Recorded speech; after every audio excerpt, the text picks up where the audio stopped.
안녕하세요. 웅덩이 매매법 레버리지 ETF 장기 투자자 디벨로몽입니다. 오랜만에 기분 좋은 한 주입니다. 오늘 영상에서 전해드릴 소식은 시장은 이미 경기 침체를 외치고 있는 시그널들과 제임스 블라드가 등판했는데 강한 긴축에도 경제는 연착륙할 것이라고 말하면서 불안감을 어느 정도 해소시켜 주었고, 기술 기업들의 내부자 매수가 20년 만에 역대 최고치 수준입니다. 내부자들이 저렴하다고 생각해 사고 있다는 시그널과 현재 나스닥 기업들의 52주 신저가 소식 많이 들어보셨을 겁니다. 저 역시 어플 알람이 많이 오는데 지금의 비율이 반등이 올 시 찐 바닥이었다는 시그널을 공유드리고, 마지막으로 웅덩이 매매법 다음 매수 타이밍에 대해 공유드리고 오늘 영상 마무리하려고 합니다. 금일 미국 증시는 오랜만에 큰 상승을 보였습니다. 다우가 1.12%, 나스닥이 2.28%, S&P 500은 1.5% 상승했습니다. 상승 이유를 살펴보면 불확실성 해소로 저가 매수세가 유입되었고, 이미 시장은 0.75%포인트 인상을 반영 중인데 어제 FOMC 회의록에서 그 불확실성을 없애주었고, 필연적으로 보이는 경기 침체 대 인플레이션 둔화 눈치 싸움에서 인플레이션 둔화 호재가 더 강하다는 듯이 상승했습니다. 제임스 블라드 총재가 미국의 경제는 연착륙이 가능하다고 말하면서 인플레이션 둔화에 포커스가 맞춰진 겁니다. 그리고 오늘 밤에는 고용보고서가 발표됩니다. 임금 인상률에도 주목을 해야 합니다.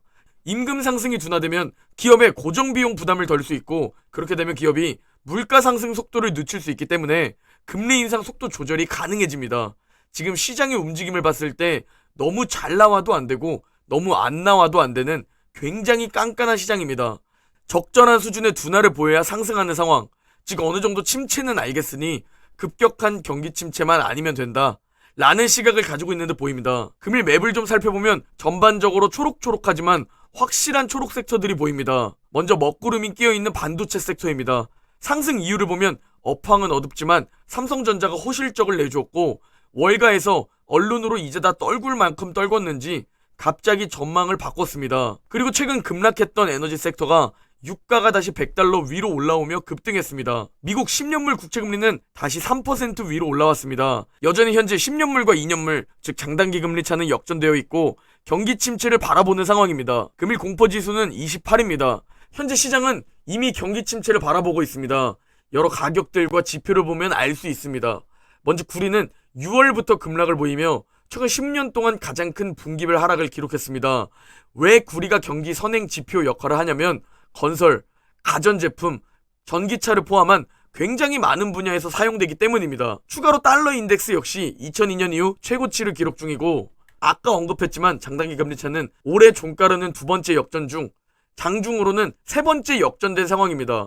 그리고 역시 주식시장은 예상대로 흘러가지 않는 이유가 뭐냐면, 빨간 원 첫 번째 장단기 금리차 역전 때 저를 포함한 거의 모든 유튜버, 전문가분들이 장단기 금리차 역전 후 한 번의 강한 상승이 찾아온 후 그 다음 하락장이 시작된다고 말했습니다. 그래서 우리 모두 한 번의 강한 상승을 기다리고 있었죠.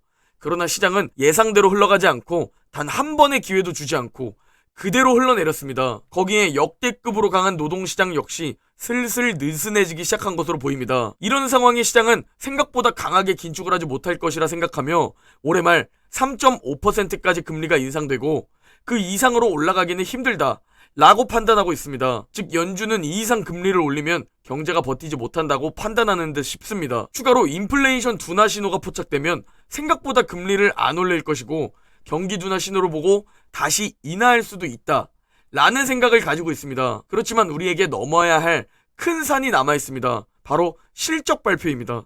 EPS가 하락해서 더 내려가느냐, 이게 굉장히 중요해졌습니다.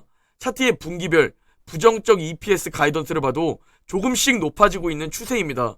유일하게 에너지 섹터는 부정적 EPS 가이던스가 현재까지 없습니다.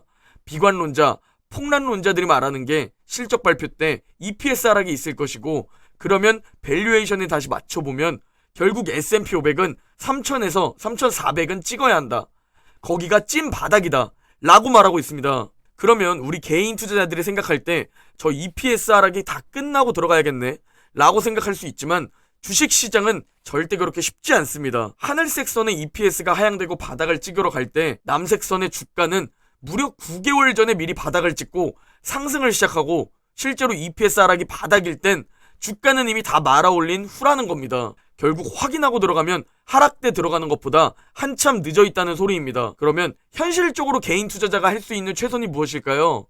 만약 7월에 실제로 EPS 하락이 보이면 과거 역사를 보면 알 수 있듯이 EPS 역시 잠깐의 하락은 있을 수 있으나 결국 장기적으로 우상향을 그렸다는 것을 알 수 있습니다.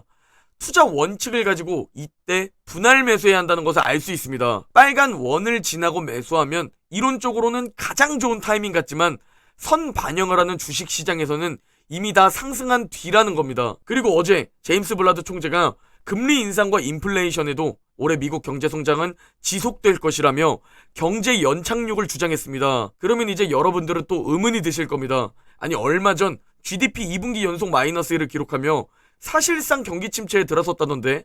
라고 말이죠. 블라드는 이렇게 말합니다. 미국 GDP와 미국 GDI는 같아야 하지만 지금 현재 일치하지 않는다.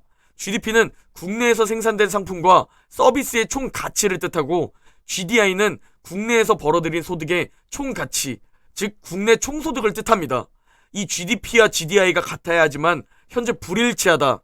현재 시점에서 GDP는 경기 침체를 나타내고 있고 GDI는 경제 성장을 나타내고 있다. 상반된 경제 관점을 제공하고 있는데 현재 노동시장과 더 일치하는 것이 바로 GDI다. 결국 현재 경제는 계속 성장하고 있음을 시사한다. 라고 언급했습니다. 경착륙이냐 연착륙이냐 말이 많습니다. 올해 말이나 내년은 되어야 그 윤곽이 정확히 드러날 듯 합니다. 경제 역시 예측 가능한 구간이 아니니까 말이죠. 그렇다면 우리는 우리가 할 수 있는 것에 집중해야 합니다. 부자들은 어떻게 행동하는지 봐야 하죠. 올해 기술주 섹터는 미친 하락을 보였습니다. 그런데 2013년 이후 이 기술주 섹터 기업들의 내부자 매수가 10년 만에 역대급으로 높아졌다는 겁니다. 기술주 섹터 기업들의 내부자들은 지금 주가가 굉장히 저렴하다고 판단하는 겁니다. 또 제 핸드폰에 나스닥에 속해 있는 기업들 52주 신저가 알람이 올해 굉장히 자주 울렸습니다. 그리고 이 나스닥 신고가, 신저가 비율이 거의 역대 최저에 머물러 있습니다. 그만큼 신저가 비율이 높다는 거죠. 그런데 빨간 점들을 보면 이 비율이 0.2 아래로 내려갔다가 반등을 주었을 때가 바로 나스닥의 찐 반등이라는 분석입니다. 현재 아직은 저게 0.2 아래에 있습니다. 물론 지금 굉장히 저렴한 상태지만 저게 0점 위로 반등을 보여서 0.29까지 올라와야지만 그게 바로 찐 반등이라는 분석입니다.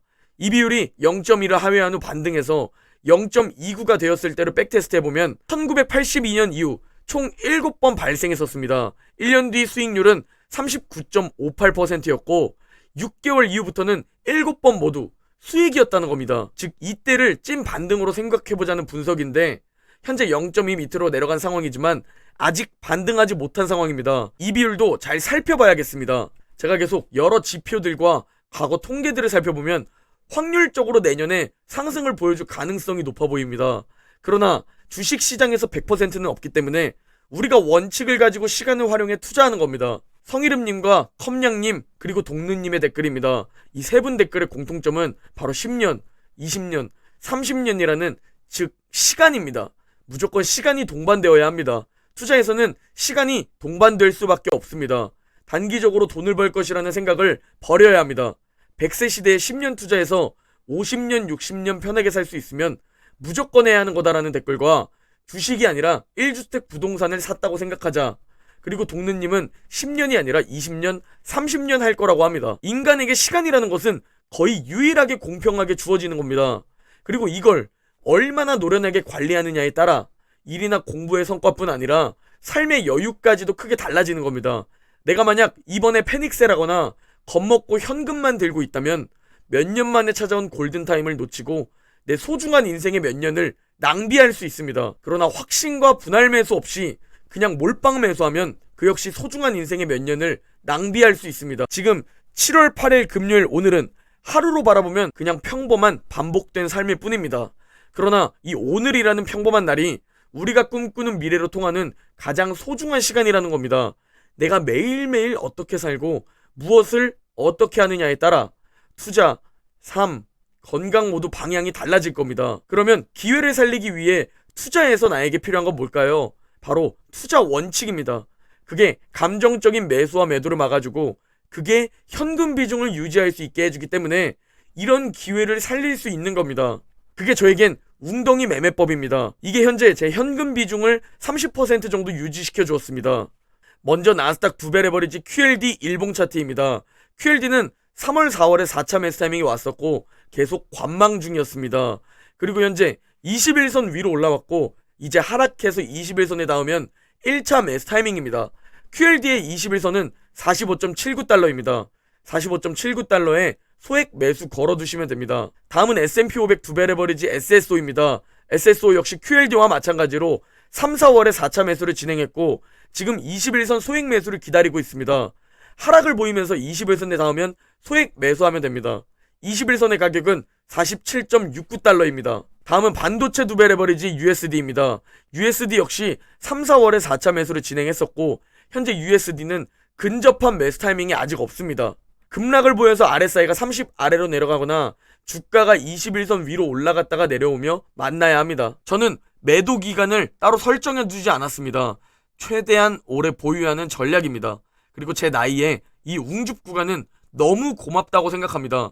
너무 더 줍고 싶고 현금 다 써버리고 싶을 뿐 지금의 손실이 무섭거나 두렵지 않습니다.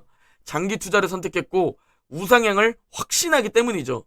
시간을 무기로 활용하면 무서울 게 없습니다. 거기다가 적립식 장기 투자이기 때문에 비관론자들이 말하는 10년 박스권? 그 역시 문제가 없습니다. 왜냐면 박스권 안에서 오즐 구간에서는 즐기고 다시 웅줍 구간으로 내려오면 줍줍하면 되기 때문이죠. 함께 버텨서 5년 뒤 만나는 날이 오길 바랍니다. 오늘 영상은 여기까지입니다. 오늘만 힘내면 주말입니다. 모두 오늘 하루 화이팅 하시고 내일 영상에서 뵙겠습니다.